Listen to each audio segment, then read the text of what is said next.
De- Gloria a Dios, gloria a Dios. Buenas noches, muy buenas noches para todos. Después de escuchar esta hermosa, preciosa alabanza, vamos a orar. Es el momento de nosotros inclinar nuestro rostro delante de nuestro Padre Celestial y oremos. Padre de amor, le damos gracias porque usted nos concede una vez más el privilegio de reunirnos para estudiar, para aprender de su palabra.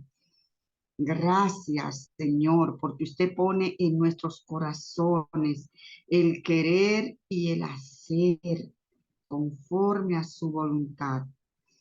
Le pedimos que sea el Espíritu Santo que en esta noche venga a enseñarnos su palabra y que el Espíritu Santo nos ayude a entenderla y obedecerla. Se lo pedimos en el nombre de Jesús. Amén y amén. Amén. Amén, amén. Gloria a Dios. Buenas noches, felicidad. Buenas noches. Buenas noches.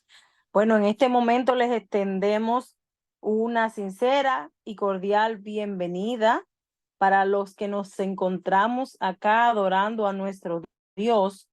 Ellos son el anfitrión, Virmenia, muy buenas noches, a ti Dulce, Rodolfo Batista, a nuestra querida Shannon, también a Patricia, que debe de estar por ahí, Estrellita, que está aquí. Tengo el privilegio de tener a Estrella, Sol y a Luna conmigo en estos momentos. A Un mis beso para nietecitos, las princesas. gracias, gracias. A mis nietos, mis 3 nietos que los tengo aquí también. Estoy muy contenta y afortunada. También a las redes sociales como Facebook y YouTube, las personas que se vayan a conectar más luego. Siéntanse todos bienvenidos en la casa del Señor virtual de Amigos de Betania por siempre, hoy miércoles de adoración, miércoles profético. Amén, amén, así es, qué linda bienvenida y nos sentimos súper contentos y felices porque nuestros hijos están cerca de nosotros y eso es un privilegio y agradecerle a Dios por eso, porque nuestras princesitas y príncipes pequeñitos que andan por ahí, que son los de Aarón, también el de Rodolfo, que tiene un pequeñito por ahí que es un principito, están siempre ahí, ¿verdad? Cerca nuestro. Gracias a Dios por eso. Y un beso y un abrazo para todos ustedes que están, todo virtual, claro, que están ahí conectados con nosotros. Nos sentimos muy contentos y agradecidos a Dios porque Él pone en nuestros corazones ese sentir, ¿verdad? De buscarle, de aprender, qué es lo que estamos haciendo aquí en, en, en nuestra sala virtual, reunirnos como amigos, ya que poder compartir, charlar, conversar, compartir su palabra y que ustedes puedan dar hacer sus comentarios, ¿verdad? De lo que vamos leyendo, de lo que vamos escuchando. Así es que gracias a Dios por este privilegio. Recuerden que nosotros ahora estamos en el capítulo 19 del libro Palabras de Vida del Gran Maestro y estamos tratando una parábola muy, pero que muy significativa. Es la parábola de los labradores malvados. Una parábola que retrata todo lo que fue, digamos así, el pueblo de Israel para Dios. Es un vivo retrato de lo que fue el pueblo de Israel para Dios y lo que es su iglesia actual en estos días. O sea, que es una parábola que tiene doble, digamos, enseñanza. O sea, refleja lo que fue el pueblo de Israel y también a nosotros como iglesia. El pueblo de Israel fue la iglesia de Dios en su tiempo. Ahora nos toca a nosotros, como pueblo de Dios, también hacer o cumplir con la responsabilidad que Él nos ha encomendado a ti y a mí de obedecer esa palabra y enseñarlas a otros. Así es que en esta parábola, en la primera parte, recuerden que hemos dicho que la hemos fraccionado porque el capítulo es muy extenso y muy intenso también, o sea que tiene muchas enseñanzas. Y en la primera parte, haciendo un pequeño resumen, nosotros hablamos acerca de ese dueño de la viña, de ese señor que compra ese terreno, planta una viña con tanta ilusión, con tanto deseo de que esa viña diera frutos, pero no todo fruto. ¿Por qué? Porque él cuidó ese terreno, lo abonó bien, lo preparó bien. ¿Por qué? Porque él quería que esa viña, ese viñedo, diera buenas uvas, uvas de calidad. No todo tipo de uva, una uva chiquitita, una uva que eran amargas o muy agrias o ácidas. No, no, él quería que fueran uvas de calidad, uvas sabrosas, uvas buenas. Y por eso se empeñó tanto en arar, en abonar bien esa tierra, ese viñedo, para que diera buenos frutos. Pero entonces contrata a dos labradores que lo que hacen es como según leí, vimos la lectura de Mateo 21, 33 al 44, vemos cómo los labradores malvados pues no hacen el papel, no cumplen con esa responsabilidad de cuidar esa viña y de hacer de ella, darle el valor realmente que tenía. Y el dueño de la viña manda a su hijo a ver si le hacen caso al hijo, y lo que hacen con el hijo es que lo matan. ¿Ve? O sea, exactamente como yo le he dicho, es un vivo retrato de la conducta, el comportamiento del pueblo de Israel, cómo se comportó el pueblo de Israel, qué fue lo que hizo el pueblo de Israel con todas las ordenanzas que Dios le dejó a ellos. ¿Qué fue lo que ellos hicieron? ¿Y por qué ellos se comportaron de esa manera, a tal punto que le dieron muerte? Y muerte no a todo el mundo, no a cualquier persona, mejor dicho, no a cualquier persona, la muerte al Hijo de Dios. Tremendo. Entonces, vimos también que la parábola tiene mucho simbolismo, muchos elementos simbólicos. Allí está ese vallado, porque él cercó, el dueño de la viña cercó la viña, le hizo unas vallas. Y dijimos que eso significaba la ley de Dios. Cómo la ley de Dios protegía al pueblo de Israel como si fuera un vallado. Mientras el pueblo de Israel fuera obediente a Dios, mientras el pueblo de Israel se mantuviera dentro de los caminos, de las ordenanzas que Dios le había mandado en su ley, en esos 10 mandamientos, ellos iban a estar protegidos allí, protegidos de la idolatría y de caer en pecado. Entonces, también vimos que también el dueño puso una torre allí en medio de ese viñedo. La torre que iba a estar allí como un guardia vigilando, digamos así. La torre tiene ese símbolo del santuario. Cristo habitó en ese santuario, en ese tabernáculo del desierto, como su nombre lo dice, tabernacular, habitar, allí habitó, estuvo en medio de ellos. Jesús, en ese santuario del desierto, durante iban caminando esos 40 años, la presencia de Dios se mantuvo allí, en ese santuario, en ese lugar especial, donde Dios quería habitar en medio de su pueblo, porque Dios quería estar en medio de ellos, estar con ellos. O sea que el pueblo de Israel tuvo el privilegio, digamos así, de ver de ver. Ellos pudieron verlo, palparlo, tocarlo, ver la presencia real de Dios, cómo se manifestaba su gloria, cómo se manifestó toda la belleza en ese santuario. Nosotros por fe lo aceptamos, por fe. Entonces, Dios estuvo allí en medio de ellos, guiándole, protegiéndole, concediéndole todas las bendiciones. ¿Para qué? ¿Solo para ellos? No, sino para como testimonio para todas las naciones que les rodeaban. Israel tenía que dar testimonio a todos esos pueblos que les rodeaban, pueblos paganos, pueblos que tenían sus creencias en sus dioses, para que conocieran al verdadero Dios. Israel tenía la misión no de comer solo lo que Dios le daba, sino también impartir ese conocimiento con otros. Pero ¿qué pasó con este pueblo?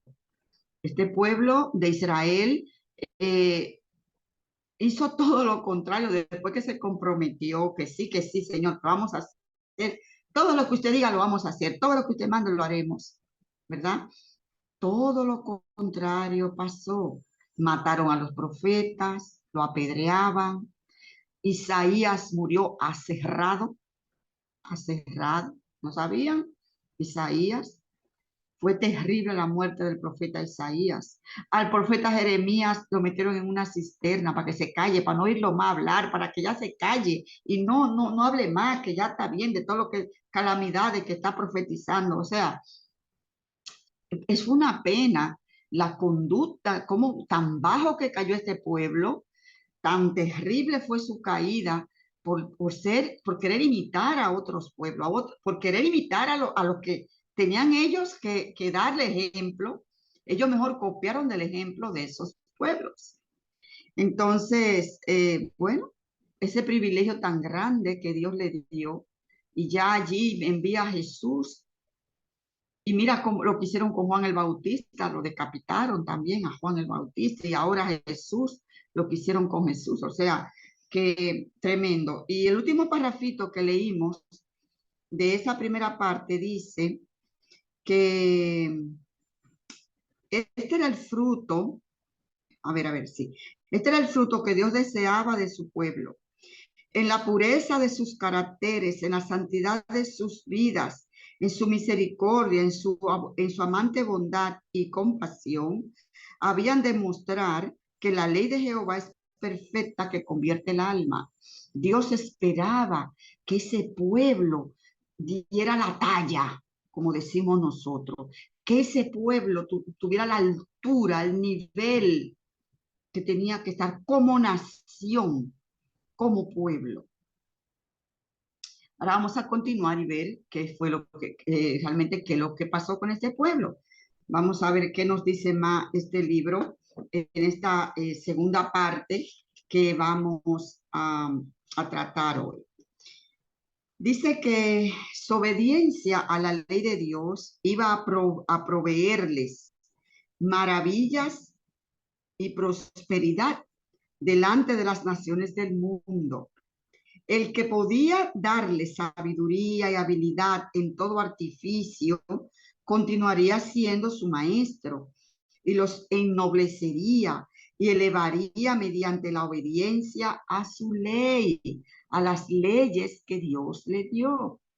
Dios quería que este pueblo estuviera en el nivel, a la altura.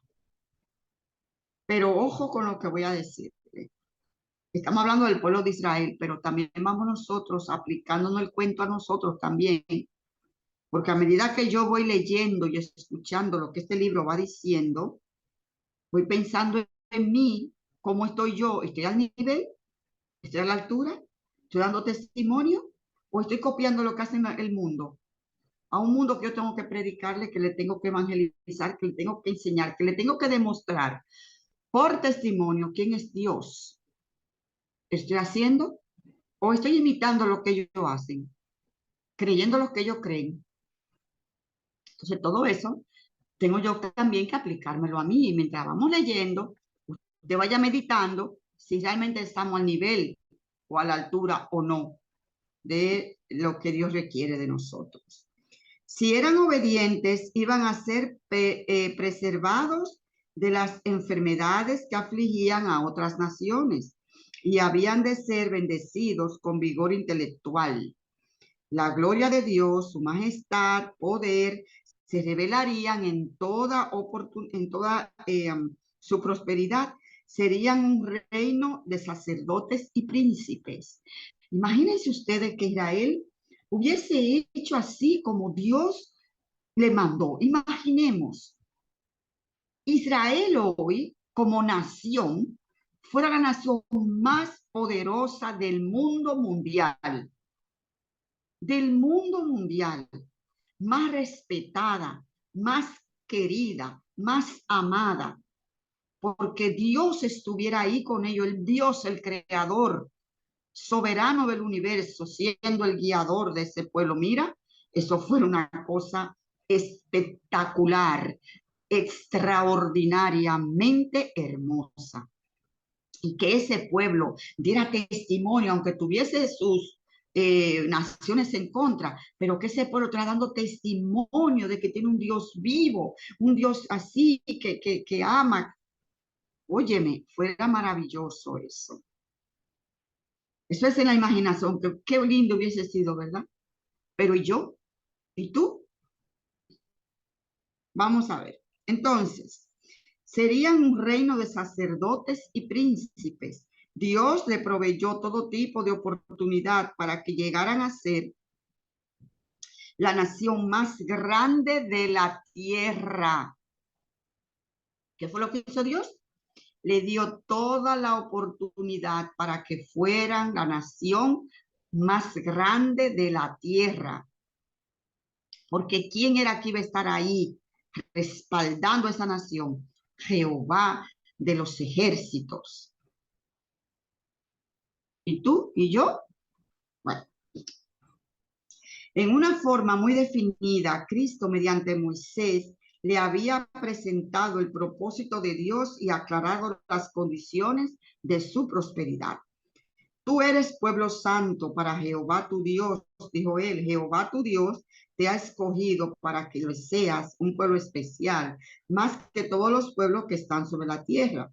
Conoce pues que Jehová tu Dios es Dios, Dios fiel, que guarda el pacto, la misericordia a los que aman y guardan sus mandamientos, hasta por 1000 generaciones. Guarda, por tanto, los mandamientos, estatutos y decretos que yo te mando hoy, que cumplas. Por haber oído esto decreto, haberlos guardado y puesto por obra, Jehová tu Dios guardará contigo el pacto, la misericordia que juró a tus padres. Te amará, te bendecirá, te multiplicará, bendecirá tu fruto, tu vientre, el fruto de la tierra, tu grano, tu mosto, tu aceite, la cría de tus vacas, los rebaños, las ovejas, la tierra que juró a tus padres que te daría. Bendito será más que todos los pueblos. Apartará Jehová de ti toda enfermedad, ninguna de las malas plagas de Egipto que tú conoces hará caer sobre ti. Deuteronomio 7, 6, 9, 11 hasta el 15. Si ellos guardaban sus mandamientos, Dios prometía darles el mejor trigo y sacarle miel de la roca. Habría de satisfacerlos con una larga vida y mostrarle su salvación. Tremenda las promesas y el proyecto que Dios tenía para la nación de Israel. Era un proyecto precioso, era un proyecto hermoso, pero comenzaron ellos, una vez que entraron a Canaán, Dios lo introduce allí en la tierra prometida. Lo primero fue que se asustaron cuando vieron los gigantes, las murallas de las naciones que tenían que conquistar. Tenían que conquistarse, tenían que fajarse. remangarse, porque el Señor te ayuda, pero Él no va a hacer por ti lo que tú puedes hacer por ti mismo. Él hace lo que es imposible para ti y para mí hacer. Pero lo que nosotros tenemos que hacer por nosotros mismos, tenemos que hacerlo. Es como de ese refrán dominicano, que decimos que te echen la comida en la boquita y después que te la echen que también te muevan la quija. Pues no, ¿verdad? Entonces ellos empezaron a tener miedo y ustedes se acuerdan que duraron 40 años y bueno, que aquel lío y todo lo que pasó en la... Sí, mi hermana, ahora se la doy. Todo lo que hicieron ellos después que entraron a Canaán, y sin embargo ellos no tuvieron que, Dios era que peleaba por ellos. Cuando vino Jericó, pelearon ellos después que Jehová tumbó la muralla, que eran unas murallas infranqueables, eso era una cosa terrible, esa muralla, de tan altas, altísimas. Sin embargo, el Señor la tumbó todos esos muros de Jericó, se cayeron y ellos entraron, no tuvieron ellos que buscar para tumbar la puerta. No, el Señor tumbó eso, ¿entiendes? Entonces todo Dios lo iba a hacer, iba a pelear por ellos, iba a estar ahí con ellos, iba a protegerles a ellos, y ellos ya asentados en Canaán, lo que hicieron fue que pidieron un rey, porque querían parecerse a las demás naciones que tenían reyes. Y cuando Moisés fue llorando, eso está en Primera de Samuel, búsquenlo y léanlo, fue llorando ante el Señor: Señor, el pueblo no quiere saber nada de mí. El Señor le dijo: no, Moisés, no te sientas triste por eso, no es a ti que te rechazan, es a mí. Ellos quieren rey, dale rey. Dale rey. Ellos quieren un rey, pues dale rey, porque el rey de reyes estaba con ellos, que era Dios. Ellos quieren rey, dale rey. Y pusieron a Saúl. Y ya cuando estaban siendo conducidos bajo poder humano, un ser humano, y rechazaron a Dios. Y así sucesivamente, ya un reinado asentado y otros vinieron, y otro era más malo que el otro, y el que viniera peor que el que se fue. ¿Entiendes? Entonces le dieron agua de beber, impuestos y de todo le hicieron. Pero ellos querían rey, pues cojan rey. Entonces, así poco a poco, paulatinamente, el pueblo de Israel fue perdiendo ese derecho que tenía como pueblo delante de Jehová. Porque esto tenemos que verlo desde el punto de vista espiritual, no político, espiritual. Tenemos que verlo así, espiritualmente. ¿Ok? La cita es, mi hermana, la que yo leí, Deuteronomio capítulo 7. Eso está en Deuteronomio capítulo 7, versículo 6, versículo 9, versículo 11 y 15, pero usted se puede leer el capítulo entero para que así quede mejor. Bien, entonces dice también que los hijos de Israel tenían que ocupar todo el territorio que Dios le había señalado, toda la tierra prometida, ellos tenían que ocuparla. Aquellas naciones que rechazaran el culto y el servicio al verdadero Dios serían exterminadas. Pero el propósito de Dios era que por la revelación de su carácter mediante Israel, las naciones fueran atraídas a él. A todo el mundo se le dio la invitación del evangelio. Veamos esto desde el contexto espiritual, porque esta nación, Dios la quería tener ahí. ¿Para qué? Para que las demás naciones le conocieran a él, para que las demás naciones le amaran y dejaran la idolatría y y se unieran al pueblo de Israel y aceptaran a Jehová, aceptaran esos mandamientos, aceptaran ese estilo de vida que Dios nos da y les dio a ellos. No sé si me voy dando a entender. Tenemos que entender a Israel desde el punto de vista espiritual. Era ese el propósito que Dios tenía. No era un propósito político. que se asentaran allí y que ellos fueran los amos del universo y gobernaran toda la tierra y que ellos iban a matar todo el que estaba alrededor de ellos y que ellos iban a ser los jefes. No, esto es un asunto espiritual y Dios tenía un propósito espiritual. Ya lo demás podría venir por añadidura, que ellos tuvieran un buen ejército, que ellos tuvieran ciertos, digamos, incluso llegaron a tenerlo porque Dios peleó por ellos. En muchas batallas Jehová iba delante de ellos, allí les ayudaba con los filisteos, con los cananeos, con el jebuseo, con el jebuseo y todo lo que termina en eo.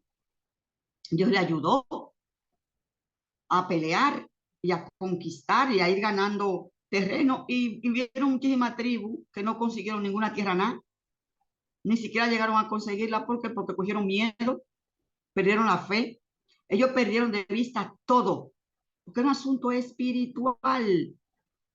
Entonces Dios quería que ellos dieran testimonio y atrajeran a los demás, como tú y yo tenemos que dar testimonio para que otros vengan y conozcan a Cristo, como tú y yo tenemos que hacerlo y predicar que otros vengan a Cristo. Entonces, este pueblo tenemos que verlo así desde el punto de vista espiritual, porque ese era el propósito de Dios, darse a conocer a todo el mundo, tener un pueblo que lo diera a conocer, pero Israel no cumplió con eso. Israel fracasó porque ellos lo que hicieron fue, como yo le dije al principio, que mataban a los profetas, lo apedreaban, lo aserraban, lo eliminaban. Y cuando un profeta, mira un profeta, ahora no recuerdo el nombre, se me fue, pero el incidente, ustedes se van a acordar, a lo mejor saben quién es, que vino un rey, estaban ahí en una reunión, dos reyes, el de Israel y el de Judá, estaban hablando, hablando ahí de un enfrentamiento que tenían que enfrentarse con una nación y se unieron los dos reinos, porque acuérdense que Israel se dividió, estaba el reino de Judá y el reino de Israel. Y, y había un profeta que le dijo, miren, no lo hagan, no vayan. ¿Y sabe lo que vino? Uno de esos tumbapolvos del rey, de uno de los reyes, le metió un palo en la boca, le dio un palo entre la boca para que se callara el profeta. Ah, pues ustedes se creen que esta nación fue una nación fácil, espiritualmente hablando. Miren, bueno, pero tampoco podemos decir, ay, ellos, pero pensemos en nosotros también, apliquémonos a nosotros. Y esta nación, así fue sucesivamente, perdieron de vista todo, todo, los sacrificios, que era por el perdón de los pecados, empezaron a poner impuestos los sacerdotes, una corrupción en el santuario, una corrupción, un negocio. Hicieron cuando Cristo vino, había un mercado, que él dijo, pero ¿qué es lo que te han hecho con la casa de mi padre? Y los echó a todos. Esto es lo que es un mercado, aquí eso es lo que te han hecho de la casa de mi padre. Y habló con autoridad y los echó a los cambistas. Y la gente cuando iba a buscar el perdón, a buscar esa paz espiritual, no la encontraba porque los sacerdotes eran unos hipócritas, falsos, los líderes, desviaron al pueblo. Ven, entonces se perdió de vista todo a tal punto que mataron a Jesús, porque a Jesús vino, a los suyos vino y los suyos no le recibieron. Fíjense ustedes, y todavía están ellos esperando que llegue el Mesías, ¿eh? Y ya el Mesías estuvo con ellos ahí, Cristo haciendo milagros, haciendo, sanando, resucitando muertos, y querían después matar a Lázaro después que lo resucitaron. Querían, no podían con el testimonio tan grande que Cristo le daba a ellos. Y después le dicen, como apresan a Jesús, ah, no, venga, demuestra que tú eres el Hijo de Dios. Ven, baja de la cruz. O quisiera señales para ver si era verdad. Entonces, perdieron de vista todo. La ley, por eso, por eso que ustedes ven que hoy, el sábado, le dicen el sábado judío, y el sábado no es judío. El sábado se impuso mucho antes que existiera la nación judía. Nada más hay que leer a Génesis capítulo 2 en el versículo 1 y 2. Muchísimo antes que existiera la nación judía, ya el sábado Dios lo había dispuesto. pero hoy se conoce como el sábado judío. Como también se conoce el templo de Salomón, no el templo de Jehová. Ay, el templo de Salomón, eso da vergüenza, que se conozca el templo como templo de Salomón y no el templo de Dios o el templo de Jehová, porque Salomón se empezó a echar mérito él después. ¿Eh? Y ahora el pueblo de Israel, los judíos, sábado judío, ¿por qué? Porque cogieron el sábado y se lo pegan para ellos, y empezaron a cargar el sábado de muchísimas cosas que Dios no había puesto. Y por eso es que cuando Cristo viene, rompe con todos los esquemas, se los rompe todo. Eso no es así. El sábado no es así para guardarlo. Que usted no podía escupir, que usted no podía caminar, que usted no podía hacer esto, que usted no podía hacer aquello, que usted no puede hacer lo otro. ¿Y quién ha dicho? Entonces, dañaron todo, todo. Y es una tristeza, ¿verdad? Que no se cumpliera. Pero ¿y nosotros? Dice también, ¿algún comentario? ¿Alguien quiere decir algo? ¿Algún comentario de lo que he dicho y he leído? Bien, pues vamos a continuar. Sin embargo, Israel no cumplió el propósito de Dios. El Señor declaró, te planté de vid escogida, toda ella de buena simiente. ¿Cómo pues te me has vuelto sarmiento de vid extraña? Israel es una frondosa viña que da de sí abundantes frutos. Jeremías 2:21 y Oseas 10:1. Ahora pues, vecinos de Jerusalén y varones de Judá, juzgad entre mí y mi viña. ¿Qué más se podía hacer a mi viña que yo no haya hecho en ella? ¿Cómo esperando yo que diera uvas buenas, ha dado uvas silvestre? Os mostraré pues ahora lo que haré yo a mi viña. Le quitaré su vallado y será consumida. Derribaré su cerca y será pisoteada. Haré que quede desierta, no será podada ni cavada, y crecerán el cardo y las espinas. Y aún a las nubes mandaré que no derramen lluvia sobre ella. Ciertamente esperaba juicio y hubo vileza, justicia y hubo clamor. Isaías 5:3-7. Adiós viña, se acabó la viña, ya no hay viña, ya Israel no es una viña, ya no. Mediante Moisés, el Señor había presentado delante de su pueblo el resultado de la infidelidad. Al rehusar guardar su pacto, se había de apartar de la vida de Dios y su bendición no podía venir sobre ellos. Cuídate, dijo Moisés, de no olvidarte de Jehová tu Dios para cumplir los mandamientos, decretos y estatutos que yo te ordeno hoy. No suceda que comas y te sacies, edifiques buenas casas y las habite cuando tus vacas y tus ovejas aumenten, la plata y el oro se multipliquen, todo lo que tengas se acreciente, se ensoberbezca tu corazón y te olvide de Jehová tu Dios. Ven, todo es espiritual. Todo es espiritual. ¿Cómo dice Arodis? No leí muy bien Arodis.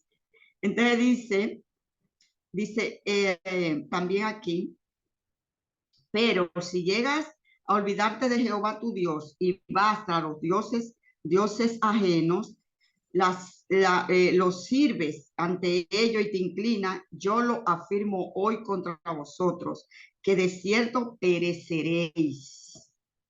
¿Qué fue lo que hizo el pueblo de Israel? Leamos el Antiguo Testamento, que ahí está todo. Cómo ellos se descarriaron, cómo ellos se olvidaron de Dios. ¿No se acuerdan la historia de Elías? ¿Eh?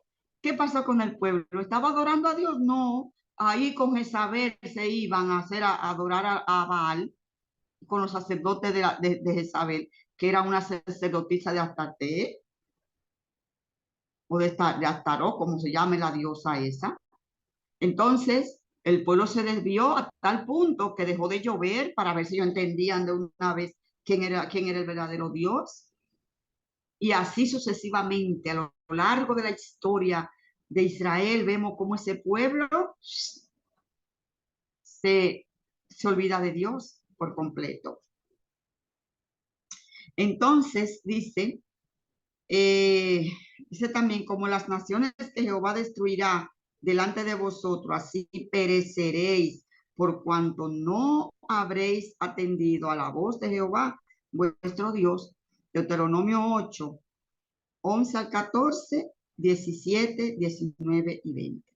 La advertencia no fue tenida en cuenta por el pueblo judío. Se olvidaron de Dios y perdieron de vista su elevado privilegio como representantes suyos. ¿Quién eran los representantes de Dios? El pueblo de Israel. ¿Quién tenía que ser embajador de Jehová? El pueblo de Israel. Pero se olvidaron de Dios, se olvidaron de ese propósito y ahí mismo llegó, ahí se acabó lo que se le daba. Las bendiciones que habían recibido no proporcionaron ninguna bendición al mundo. Todas sus ventajas fueron empleadas para su propia glorificación. Privaron a Dios del servicio que él requería de ellos y robaron a sus prójimos la dirección religiosa y el ejemplo santo. A semejanza de los habitantes del mundo antidiluviano, siguieron todos los pensamientos de su mal corazón. ¿Por qué? Porque ellos se apartaron de Dios, dejaron a Jehová.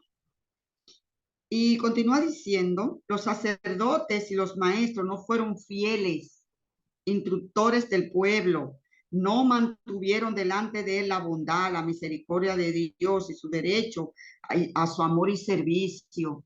No lo hicieron los sacerdotes, los fariseos, lo que eran, ya ustedes saben cómo era la actitud y el comportamiento, porque ellos consideraban a los publicanos pecadores y se sentían mirándolo a todos por encima del hombro, se sentían superior a todos los demás.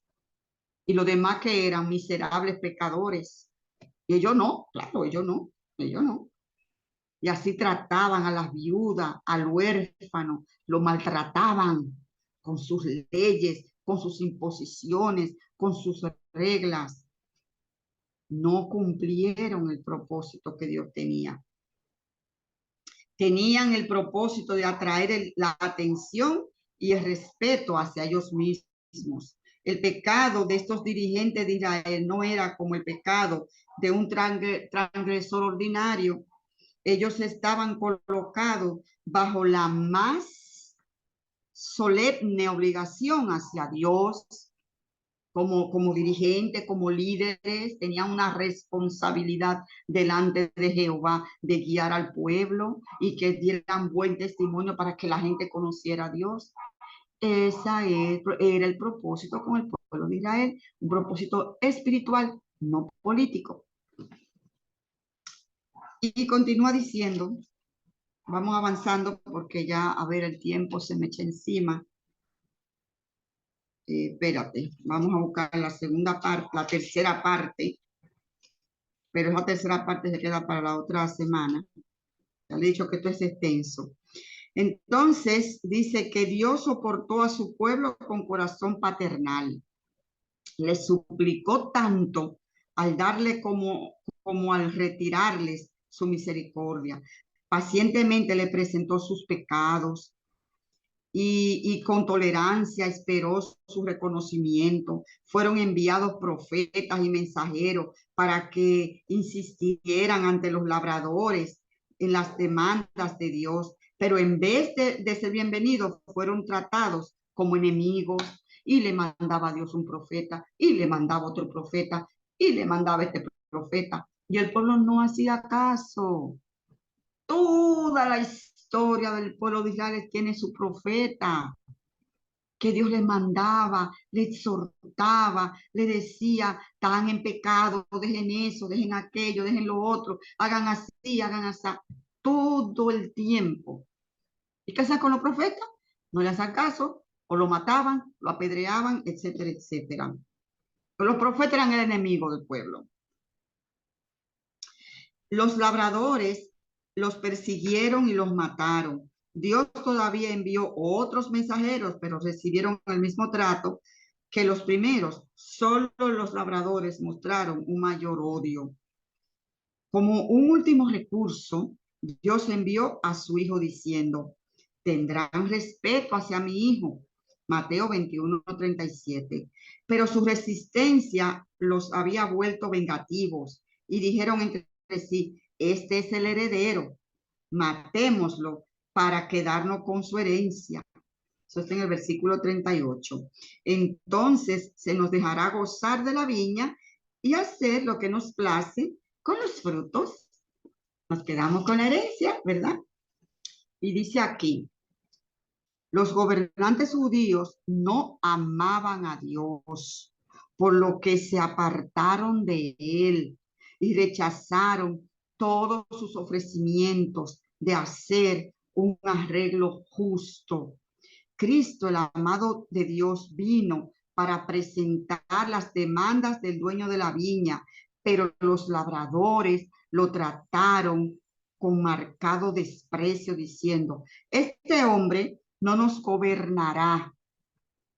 Porque se acuerdan que pensaban que Jesús iba a ser el rey de Israel, de los judíos, y ellos tenían ese miedo políticamente hablando, porque ellos querían ser liberados o libertados del yugo romano, porque los romanos tenían a Judea, a toda esa nación allí, como una provincia, pero la provincia era de Roma. Y ellos tenían la esperanza de que viniera ese libertador y que le diera la paz, y le diera seguridad y que gobernara a Israel y todo aquello. Y Jesús perfilaba o tenía ese perfil, ¿no? De líder. La gente le seguía, el pueblo le seguía, la gente lo aclamaba como rey, porque Jesús tenía un liderazgo muy lindo. Pero es que Jesús dijo, mi reino no es de este mundo. Mi reino no es de aquí, o sea, yo no vine aquí a montar un reino. Yo vine aquí a traer gente para que pertenezca, pero a mi reino que está en otro lugar. Jesús vino con un propósito, era de salvar espiritualmente, es exactamente mucha prepotencia, envidia, claro. Un reino, pero el reino de Cristo es espiritual, es espiritual. Todo tenemos que entenderlo espiritualmente, porque cuando nos salimos del marco espiritual, vamos a caer en otras cosas que no tienen nada que ver con lo que Dios nos dice en su palabra. Ya desde el punto de vista político, Israel tiene su historia. Ustedes, yo les recomiendo que vayan a Wikipedia y busquen cómo se fundó la nación de Israel actual, la de ahora, la que está ahí. ¿Quién la fundó y cómo Israel llegó ahí? ¿Por qué llegó ahí? Porque todo tiene un porqué, que en ese punto no vamos a meternos ahora. Eso es un tema aparte que tendríamos que buscar a Humberto Cristian, una gente de esa experta en geopolítica que conozca bien y puede venir a explicar qué hace ese pueblo, qué hacen esa gente ahí, quién fue que la puso y por qué están ahí. Estratégicamente, por qué están ahí y quién fue que lo puso ahí. Y ustedes van a descubrirlo, búsquenlo en Wikipedia. Se darán cuenta quién fue que lo puso ahí. Así es que esto es un asunto espiritual, mis amados. Cristo, el amado de Dios, vino para presentar las demandas del dueño de la viña, pero los labradores lo trataron con marcado desprecio, diciendo, este hombre no nos va a gobernar. Tenían envidia de la belleza, del carácter de Cristo, Arodi, míralo ahí. La forma de enseñar que Cristo tenía era muy superior a la de ellos y tenían miedo de su éxito. Él los objetaba desenmascarando su hipocresía y mostrándole los inevitables resultados de su proceder. Esto los irritó hasta la locura. Se indignaban por los reproches que no podían acallar, aborrecían la elevada norma de justicia que Cristo presentaba continuamente y veían en sus enseñanzas que los estaban colocando en el lugar en donde su egoísmo iba a quedar al descubierto y determinaron con matarlo. Él te habla mucho y todo lo que Jesús decía era verdad y cada palabra de Cristo le daba una bofetada en la cara a todos, a los líderes y a todo ese pueblo que despreció a Jesús. Jesús vino a su pueblo, Jesús vino a lo suyo, a rescatarle, a darle esa nueva oportunidad a Israel de que fuera una nación espiritualmente, en el sentido espiritual, volver de nuevo a darle esa oportunidad para que Israel brillara su luz y todas las naciones vinieran a Dios, a colocarla en el puesto que él mismo Israel había descendido. Y no quisieron. Y no quisieron. Así es que dicen por ahí en refrán dominicano, demasiado tarde para ablandar habichuela. Ya tarde. Como nación, actualmente, ya Israel no pinta nada como nación en el contexto espiritual delante de Jehová como pueblo, ya no. Ya no. Ahora nos toca a nosotros. Y si ellos como nación se entregan a Jesús, aceptan a Jesús como su Salvador, pues forman parte de todos nosotros, de todo el grupo que quiere predicar el Evangelio. Pero ya no esa nación que Dios tenía ese propósito y todo aquello y todo aquello, ya no, ya no. Dice también aquí, a ver, que quiero ya ir avanzando para concluir. Quisiera escucharle sus opiniones, oírles. Dice en Mateo 5:20, si vuestra justicia no es mayor que la de los escribas y fariseos, estoy parafraseando, no entraréis en el reino de los cielos. Si tu justicia y mi justicia no es mayor que la de los escribas y fariseos, que eran injustos en el trato con los demás, crueles y malvados. Nosotros tenemos, señores, que aprender como cristianos, seguidores de Jesús, cómo debemos comportarnos con los demás. Aunque no nos guste esa persona, aunque esa persona tú dices, se me queda ahí en la garganta, que no la pasa, a ese hay que tratarlo bien también y darle su cariñito. Bien, sin hipocresía. Dice aquí, para adelantar más, cuando Pilato se lavó las manos diciendo, inocente soy yo de la sangre de este justo, los sacerdotes se unieron con la turba ignorante en su exclamación apasionada, su sangre sea sobre nosotros y sobre nuestros hijos. Lucas 23:18, Mateo 27:20, Juan 19:15, Mateo 27:24 y 25. Así hicieron su elección los dirigentes judíos. Su decisión quedó registrada en el libro que Juan vio en la mano de aquel que está sentado en el trono. El libro que ningún hombre podía abrir. Con todo su carácter vindicativo, aparecerá esta decisión delante de ellos el día en que este libro sea abierto por el león de la tribu de Judá, que es Cristo Jesús. Los judíos abrigaban la idea de que eran los favoritos del cielo y que siempre habían de ser exaltados como iglesia de Dios. Y eran los hijos de Abraham, descendientes, declaraban, y tan firme les parecía el fundamento de su prosperidad, que desafiaban al cielo y a la tierra y a los que desposeyeran de sus derechos. Oh, ya tú sabes. Nosotros somos los hijos de Abraham y también yo y tú por fe. Lo sabía. También nosotros somos hijos de Abraham por la fe. También somos hijos de Abraham. Entonces, también nos dice que en la parábola de la viña, después que Cristo hubo descrito delante de los sacerdotes su acto culminante de impiedad, les hizo la pregunta: cuando venga pues el Señor de la viña, ¿qué hará aquellos labradores? Mateo 21:40. Los sacerdotes habían seguido la narración con profundo interés y, sin considerar la relación que el tema tenía con ellos, se unieron con el pueblo en la respuesta: a los malos destruirás sin misericordia y arrendará la viña a otros labradores que le paguen el fruto a su tiempo. Sin darse cuenta, pronunciaron su propia sentencia. Jesús los contempló. ¿Eh? Ay, mi madre. Esa mirada de Cristo. Ay, ay, ay.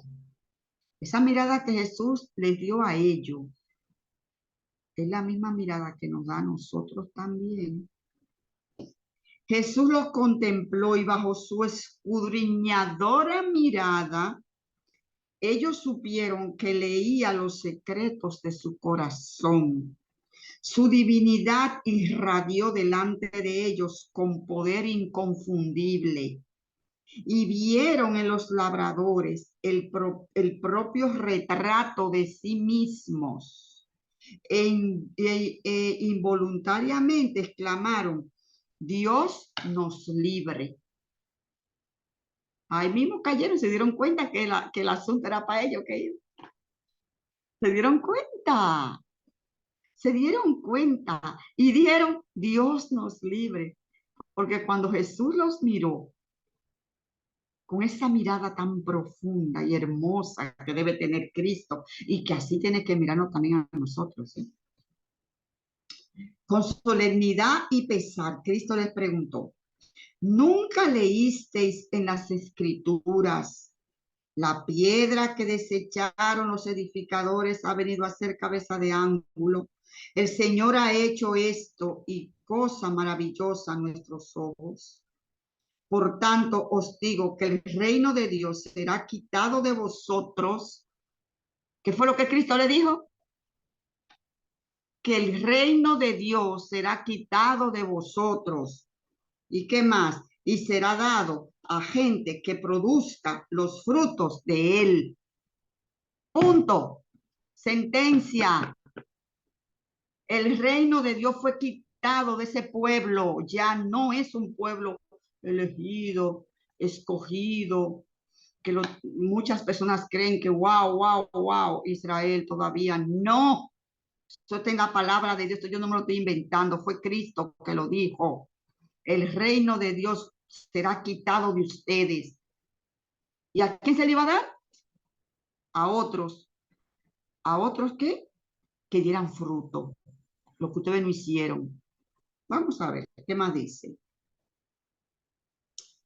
El que caiga sobre esta piedra será quebrantado, y sobre quien ella caiga será desmenuzado. Mateo 21, 42 al 44. Cristo podría haber impedido la condenación de la nación judía si el pueblo lo hubiera recibido, pero es que el pueblo no aceptó a Jesús. Pero la envidia y los celos hicieron implacables a los hijos de Israel. Determinaron no recibir a Jesús de Nazaret como el Mesías. Ellos dijeron: nosotros no queremos ese Mesías, no lo queremos, no lo queremos. No querían a Cristo, no lo querían, no lo aceptaron y no lo quieren. No quieren a Cristo. Ahora, habrán algunos que los hay, judíos que aman a Dios. Le llaman judíos mesiánicos porque creen en Jesús. Creen en Jesucristo, lo han aceptado, claro que sí. Genial.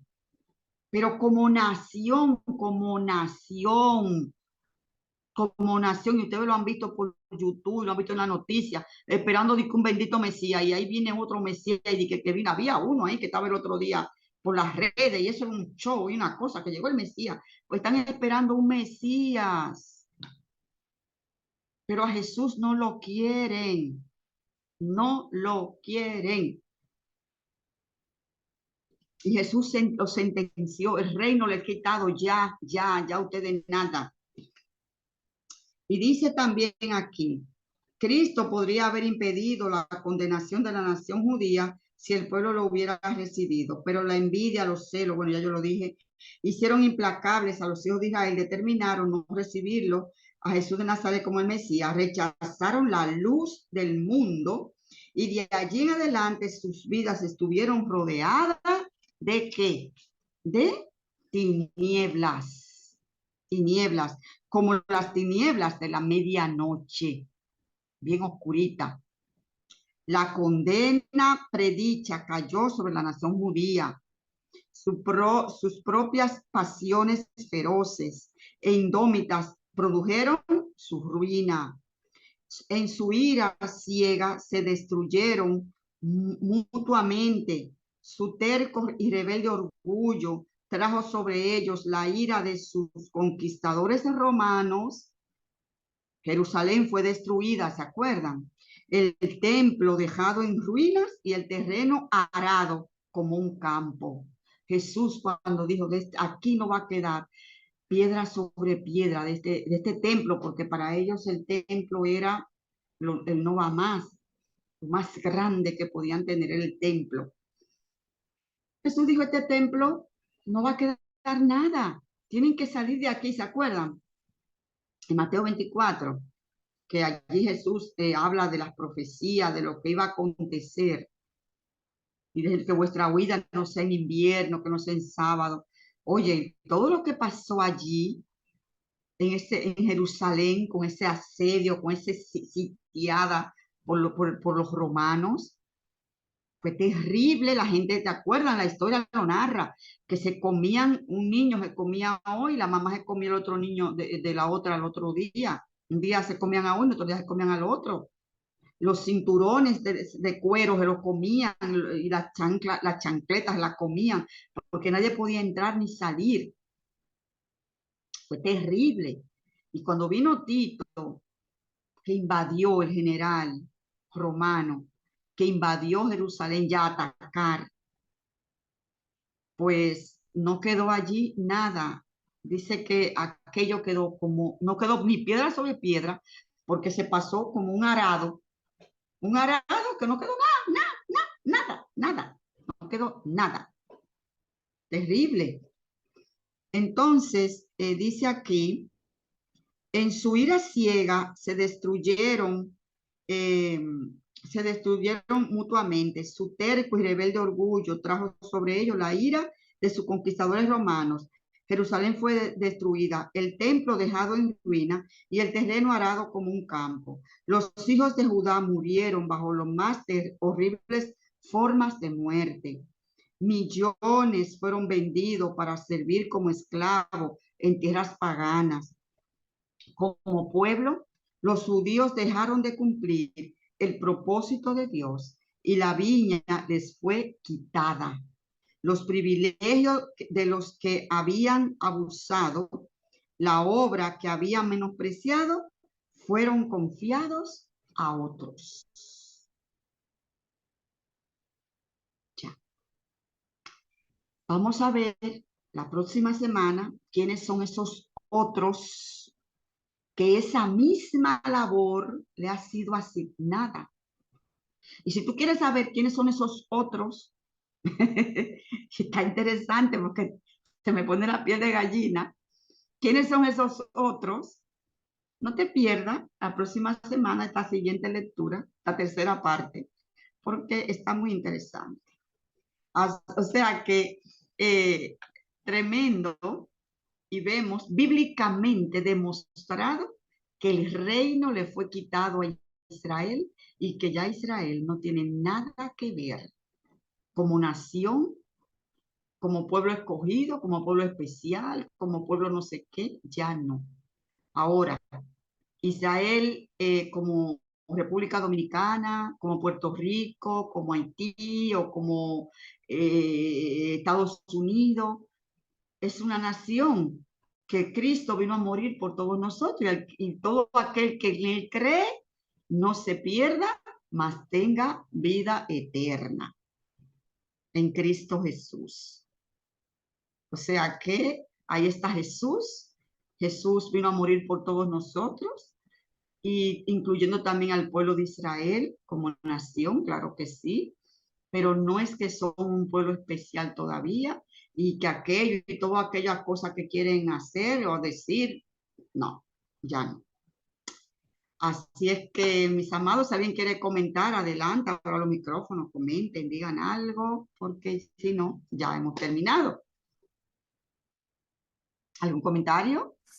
Interesante esta presentación que has hecho el día de hoy, porque es cierto que muchas veces tratan de decirnos que no, que el Israel, que es el pueblo de Dios, y tratan de explicarnos por qué la importancia del pueblo judío en la actualidad. Pero entonces, con ese tema de hoy, ya vimos bíblicamente que no es así. O sea que es otra falsedad más. Muy interesante, muy interesante. Hay que seguir documentándose y volver a ver este tema y chequear esos textos y verificar toda esa parte para estar claro con esa idea.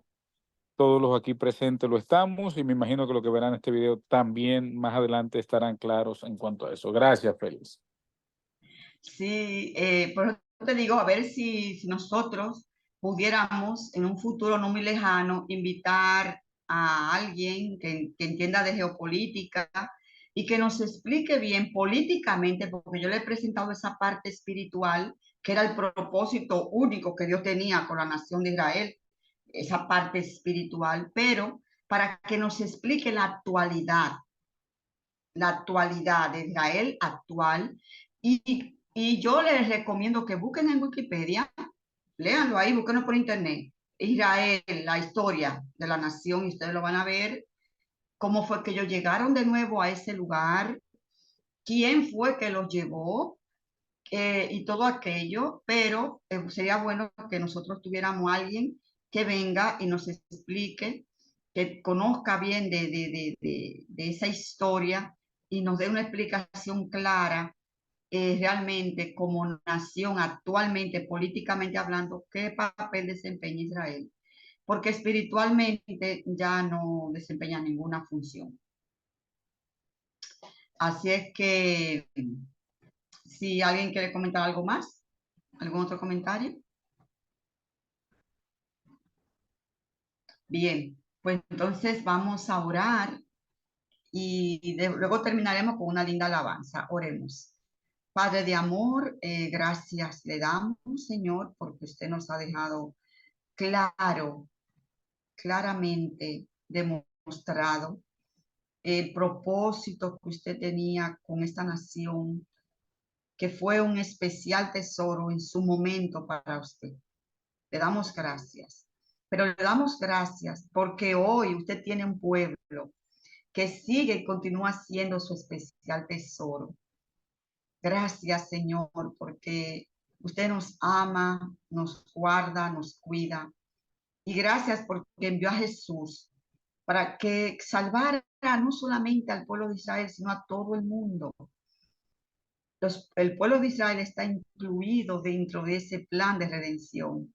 Si le acepta a usted, si le busca a usted, Israel como nación podrá también ser partícipe de estar en el reino de los cielos. Gracias, Señor, le damos. Gracias por todo lo que usted hace por nosotros. Lo pedimos y agradecemos en el nombre de Jesús. Amén y amén.